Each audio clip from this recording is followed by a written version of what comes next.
Quickly Hedgehog here, welcome back to the channel. Thanks for tuning in again. With Christmas coming up and the holiday break, I hope you get to enjoy it and hope to get some flying time in. I'm going to be working for some of that period, but we'll see if we can get a little bit of time in. Let's cut straight to the chase and look at the updates for 12/20 of this last week with DCS World and Eagle Dynamics. Updates for this last Friday, which was the 20th, so yesterday, we had a very large patch released by DCS, which was very, very nice. Eagle Dynamics, thank you very much. And it included quite a few things, including the wing warping, or the wing flexing, if you like, on the F-16C. Looks like they did a little bit of stuff with the weathering on the exterior. It looks like the cockpit glass was a little bit different as well. There's more of a goldy color through there. I could be wrong, but that's what it felt like, and I haven't played it in a couple of weeks just because I've been busy. So I noticed just some adjustments there, and I could be wrong, but that's been really cool to see the wiggling of the wings, just adding that little extra immersion to it. It's funny how just a small thing like that, I say small thing because obviously there's quite a lot of programming and code that goes into that. I do not imagine for a split second that that's an easy thing to do, but it's amazing how something like that can really improve the immersive factor of that module, and gives you just this extra layer of enjoyment to the thing, because it just adds that one more layer of realism, which I really like about this whole series. So that was cool. The aircraft looks really, really good. The cockpits, just whatever they've done, I noticed there just seemed to be just a little bit more realism. In fact, I was struggling a little bit because I kept locking up the wrong things. I wasn't used to some of the symbology, and I was actually trying to lock up a SAM with a AMRAAM, which you can't do. I was wondering why I just wasn't looking at the symbology properly, and I was a little overwhelmed with the data because I haven't played in a couple of weeks, and my brain wasn't quite like, oh, what's going on here? And I'm trying to lock up the wrong thing. So that was cool, actually, in a weird way, because I figured it out once the SAM started shooting at me. But it was cool to just see that and see the variety of changes that Eagle Dynamics have put into that module, and it's looking gorgeous. It's looking fantastic. Well worth it if you are considering purchasing it. Even at full price, it's been a wonderful, wonderful addition to the game, and as we go forward with it, it just continues to get better, and I really appreciate that module being in the game, because it was one that was long overdue. Now, speaking of long overdue, the A10C has had if you like, a midlife update for the franchise, but in fact what I'm really talking about is its cockpit has been re-rendered. They have done a beautiful job. There's still some work to do, so now it's properly three-dimensional and full fidelity, and it looks absolutely gorgeous. And I actually love the Hornet, and the Warthog, and I haven't really played it all that much because I was focused on the Hornet, and I was focused on some other modules, and then I had the F-14 and all. There's so many things that I've missed out on with the A10, and I feel bad because it was one of the first modules that I purchased, but I ended up playing some of the easier modules just to get myself into the game. Some of the non-fidelity, if you like, the full fidelity cockpits, just time-wise, I just didn't have the time to get into that study set. So I feel bad now because I wished I could just jump in and start playing, but I'm going to have to go and relearn and upskill. But it's going to be worth it because the cockpit looks gorgeous, the exterior looks great. This is really, really nice to see in this module, and it's a great looking cockpit too. I love the layout of it.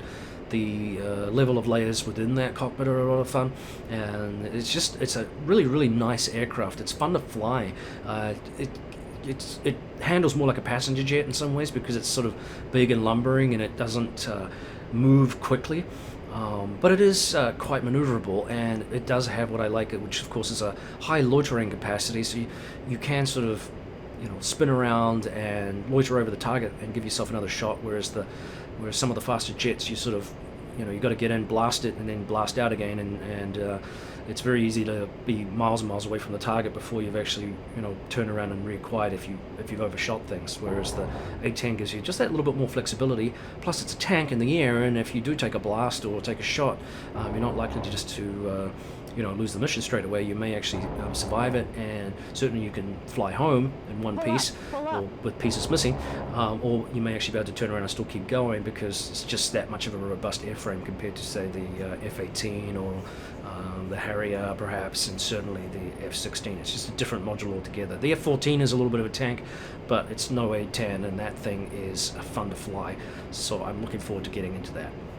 Now, the Christmas sale's going on right now, which is awesome, so we've got a lot of prices reduced, and one of the features of that, one of the aircraft worth noting, is the F-14B, the Tomcat by Heatblur. It's a great module. It's one of my favorite modules. I love that aircraft. It's such an iconic aircraft for starters. If you grew up in the 80s like me, it's just one of those must-have aircraft. So if you have been kicking around picking up the F-14, you just didn't want to stretch the budget a little bit, and now maybe you can just stretch it a little bit further, that 20% off might help that. And if you are kicking it around, you haven't bitten the bullet before because of the price point, and you're wondering, will I actually enjoy it? I think if you love the aircraft or are interested in the aircraft in any way, shape or form, and have desired to own it and fly it, now's your time to do it, because I don't think you're going to be disappointed. It's a very, very complete module. It looks gorgeous. It's fun to fly. It's quite different from some of the other aircraft. It's got its own quirks and features, which is really, really fun. And it's big and it's bold and it's visceral, and I fucking love it. So, one of my favorite modules, obviously. Yeah, so that's cool. If you want to pick up some goodies, now's the time to do so. Enjoy that sale. Like I said, there are some pretty decent ones, and there are a lot of aircraft for us to choose from right now, and that makes things a lot of fun, including the A-10, which I mentioned before. 2020 will see apparently the KA-50 also get a similar update. They've got some more things planned for that as well in terms of the exterior and what other bits and pieces it's going to have, but there will be a free basic upgrade of that in terms of that full fidelity cockpit, similar to the A-10. So that's exciting. Now, there is a little video competition going on right now too. So for those of you that are familiar with Thrustmaster, they have their, what do you call it, so the joysticks, the flight sticks are actually, you can purchase them separately now from the base unit. So if you don't want to, just purchase the unit as a whole, you can actually buy the base separately and then get your F-16 or the F-18C Hornet stick. There's a competition to see who can do the best looking maneuver, the best video with the F-18 Hornet stick, and Thrustmaster's kind of sponsoring it in conjunction with Eagle Dynamics. So Jeff Favignano, and Devil Dog Gamer, Jabbers, Growling Sidewinder, and Spudknocker, some of our big YouTube contributors to the game, are going to do some cool maneuvers, and you get to vote on those over the 20th and the 22nd to see if, so you can vote now, to see who does the best video. I haven't checked them out yet, but that's if you're interested in those particular vids and those particular content providers, well worth a look. They provide some really, really good content for us, and very, very professional videos, which I'm a little jealous of because I'm a noob. Alright, cool. There's an F-86F Hunters over the Yalu campaign, which has been released, and there's a bunch of missions, 12 realistic missions in fact, so if you're a Sabre pilot, you may be interested in that. And here's the biggie, development update number 9. We already talked about the A-10C, of course, but they also did, with the owner of, or the producer of the map, Ugra Media, they've done a free update to the Normandy map for DCS World, and it looks pretty good. If you don't own the map, this will be irrelevant to you, but if you are kicking it around, it's a pretty decent map.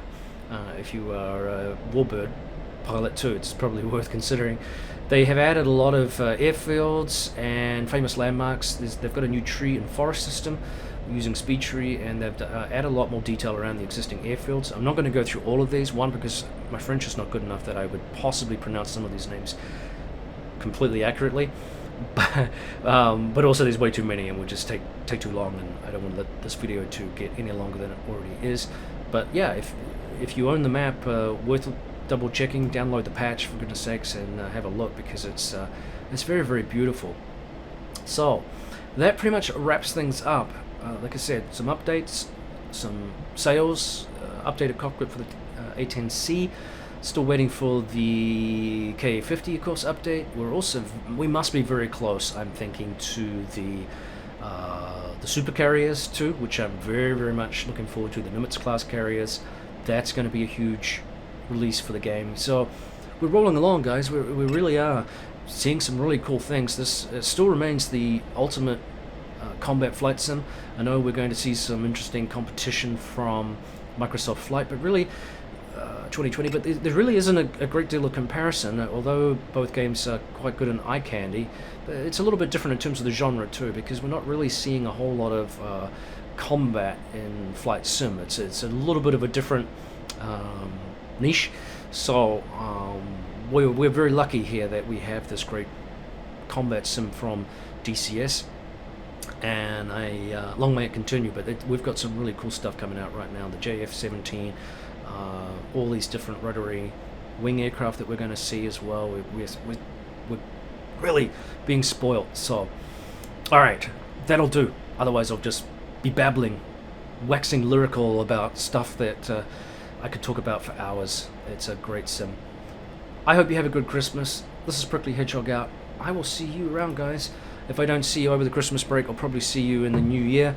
And I hope you all have a safe and happy holidays. Take care out there, Prickly Hedgehog. I can't even say it, Prickly Hedgehog out. Take care, guys.